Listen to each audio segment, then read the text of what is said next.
ago, wasn't it, that Uriah Heep was conceived as a band from a band called Spice, of which... That was December 69, January 70. That's how it's for. It's just about 4.5 years old now. It was 2 years ago that we got the present band. Your current manager and producer, Jerry Braun, was the catalyst for the origins of Uriah Heep. Capitalist. And he brought in Ken Hensley. Yeah, we brought in Ken, really. We approached him to see if he'd be interested in joining and introduced him to Jerry, and he heard what we'd recorded and he was fed up with what he was doing, so we decided to try it out. So we got Ken in, we rehearsed for a week, Jerry came down and liked it, and we started recording from there to play.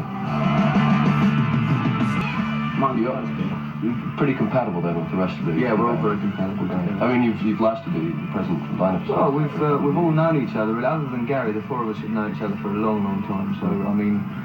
We had to compromise the different stages of our career, and still do, but we understand that only by compromising can it be a successful. I've known this whole freak for years. That's the kind of thing I have to put up with all the time. I mean, you can sympathise with me.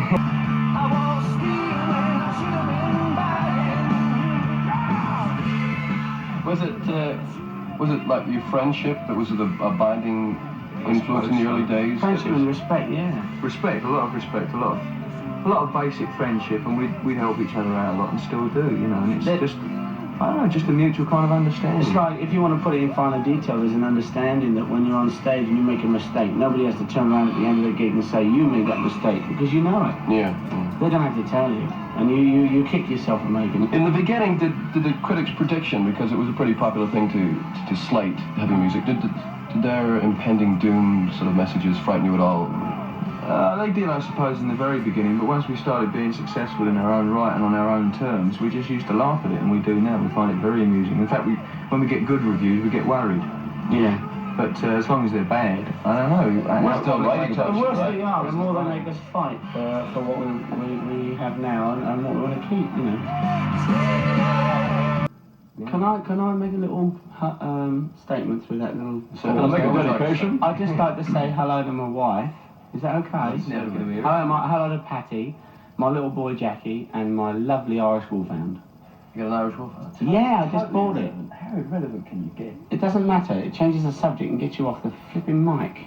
I like microphones. Microphones are my business. How do you look back? Not boring, you are we? How do you look back upon your earlier music today? I believe you still do Gypsy on stage. Stop. It's just a matter of, I suppose, of giving the crowd what they want. That is correct. Yeah, we don't mind playing it. It's a question of they still want to hear it. So we've revamped Look at Yourself and Gypsy to kind of run together in our new stage act. So your current stage repertoire consists of what? Gypsy and Look at Yourself Starts off with Stealing, then it goes into Suicidal Man, which is a new song.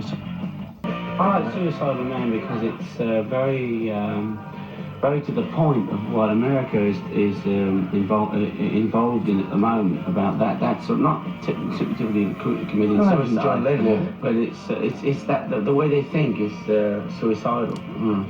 What of the LP? No, we had. Quite simply, it's the best LP we've ever done. When you're doing an album, the idea is to try and record stuff that's as close to where the band is at musically at that particular time. And that's not always easy. With Wonderworld, I think we've actually achieved that. I think we found, finally, our actual positive musical direction, and I think that Wonderworld reflects where the group's at musically now. And I think that, you know, it explains why it's the best thing that we've done. We've got high hopes for it, you know, and I hope that people appreciate it from that point of view.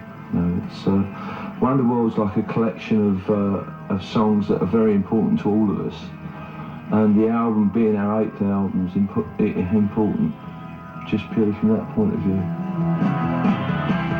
I think it represents a turning point because since Demons and Wizards, we've been trying to establish an actual musical identity. In other words, when you listen to the radio and you hear, you know, something being played, like if you hear the Rolling Stones, you know it's the Rolling Stones without anybody saying anything. I think that's the ultimate sort of aim. you're trying to achieve an identity, and I think that this stronger melodic sense, this you know, the use of an orchestra, which, as you say, is untypical, but nevertheless I think it's appropriate, is going to help us to actually establish our own identity. In other words, we've taken rock and roll and used it for like 4 years, and tried over those 4 years to make it Uriah Heep's kind of rock and roll instead of just being, you know, anybody's rock and roll, and that's why I think Wonderworld is going to be an important. Wonderworld is basically a place where Wonderworld is like a place where I go off to and dream about, you know, and I use dreams, I had done since Demons and Wizards, as a great sort of source of inspiration for writing, and that's basically how they all came about. They were just descriptions of things that I saw when I was dreaming. As far as the majority of the songs are concerned, I mean, that they came from this particular source of inspiration, from dreams. And I just chose to call the place I went when I dreamt Wonderworld, you know. It gave us the basis for the title. The album is a lot shorter tracks on the LP than... Well, there's more tracks. We wanted to include sort of 8. We always try and get 8 songs on an album. You've also got a lot of good rock on the LP. And yeah. Well, that's what we are. Well, that's us, you see. The I Won't Mind has got a really good guitar line with Mick. Oh, I love that. Oh, I love that. I've never thought that Mick plays as well on record as he does on stage. No, that comes up to a stage sound for me when I hear that. America can affect English groups in many ways. Speaking musically, unlike some of your contemporaries, you haven't ever lost your own personality or your purpose. No, for instance, I think the fact is that we had to grow our audiences in America. We had to grow on. We had to work really hard. Whereas a lot of those people that you were talking about sort of hit instant success. It's overnight success, a one-hit wonder job. And I mean, it probably would happen to us. It would probably, if we'd had a success overnight, we'd be big-headed and aware and probably, you know, feel that we were kings. But because we had to work for it, we've got a little bit more reality. We were big-headed when we started, so it didn't really make any difference about being famous. Ironically enough, with all your LP testimonials and awards and platitudes for sales, you've never had a really big hit single. Why? What do you count? We've always released singles from albums, and we've had 2 or 3 singles in the top 100, and we had one in the top 40. Easy Living was a top 40, which did us a hell of a lot of good at the time because it got us off the ground in the States. But I don't know. Maybe the Something or Nothing single would be a hit. You must be excited about that. That sounds good. I mean, yeah. It's good food. The single is from the new album Wonderworld, and we didn't choose it for any particular reason, just except that we thought the people would think, well, yeah, that's Uriah Heep, and we just hoped that everyone would dig it, and it's called Something or Nothing. Particularly fruitful for you, right? What was the breaking point over there for you? I think the tour we did, the first tour we did with Lee, which Gary joined halfway through, it started off with Buddy Miles and Deep Purple for a month, and then we went on to tour with Cactus, the band with Timmy and Carmine at the time. And we'd moved up a notch. We were then the support act and not the third on the tour.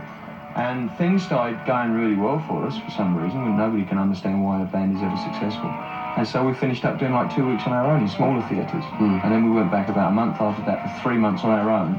We decided to take the massive jump and headline, and we had bands like White Trash supporting us, who were real heavy sort of competition, but it worked out well. You also had a thing with Three Dog Night. You used to play with them. Yeah, the very first tour, years and years ago, we went to the States for a month with Three Dog and met up with them, and they helped us a lot in the early stages, and they showed us what to do and sort of got us used to sort of the big time gigs, because the first gig, we went on stage in front of 17,000 people, having played clubs to 200, and they said, you better come down in the afternoon and just have a look at the size of this place, and we just walked on stage sort of totally numbed by the size of the thing.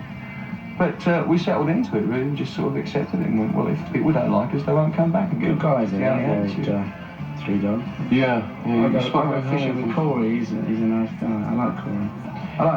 I like them all, actually. Yeah, they're good lads. They're really good fun. Would you put down your continued success in America to the fact that you play there a lot and you tour extensively? Is that the most important thing of conquering in America? I think it's the fact that we don't play there a lot that helps. Yeah.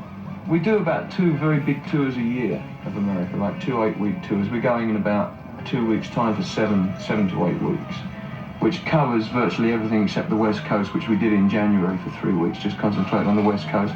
I can't really put into words why it works. I mean, we work hard on stage and we work hard on our albums. We've always got current material coming out. We've always got albums. People don't have to wait too long before another album comes out.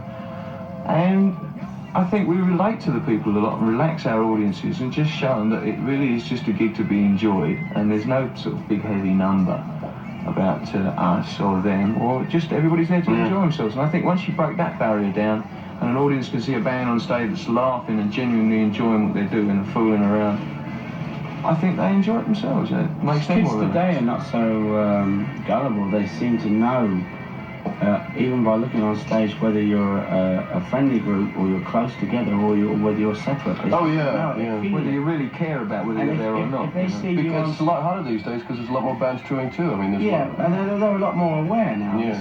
This is it. And if you go on stage and really in a good mood and you play well, I'm not saying you play bad. I mean, you play well and you're very close and you have a few laughs.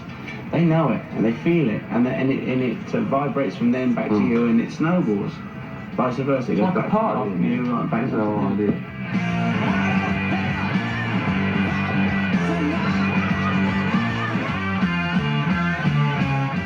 Go on then, say something to the man. Gaga Google. Yeah. This is Radio Ickenberg.